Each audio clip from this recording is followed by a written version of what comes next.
The geraniums in the conservatory are still giving quite a good blast of colour. They've gone off somewhat over the last couple of weeks, but we've been deadheading these still regularly and feeding them with a proprietary tomato food, which I feel is one of the better ones for bringing these into flower. We've got a whole range of different varieties in here, and as the days start to shorten and the temperatures drop, it's important that we are careful with the watering in here, because if the compost and trays are left too damp, these will be very prone to moulds and fungus growing around the base and rotting off the young stems. So we tend to keep them on the drier side, continue with a very sparse feed, a dilute liquid feed, and as the daylight starts reducing, we'll still be rewarded with a little bit of flower on these, but really most of this is now going to go into winter mode and just tick over really. What we will do also is repot a lot of these if they're starting to look a bit scraggly, like this one here for instance, which is a variety that's very prone to growing very quickly but tall.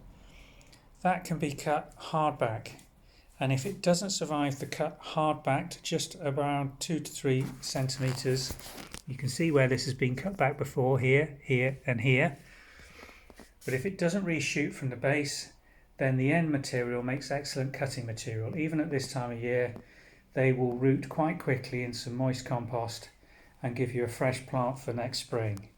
But that will be cut back, and the other thing to do at this time of year is to remove any dead leaf and dead flower material as quickly as you can, so that you maintain a good degree of airflow around the base. These tend to get quite congested, plants like this, and just by removing these flower heads and dried brown leaves, you will significantly increase the airflow around the base of the plant and keep it much healthier than would otherwise be the case.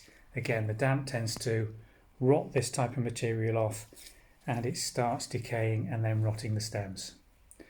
So that's the care that we're going to give these geraniums over the next couple of weeks and into November.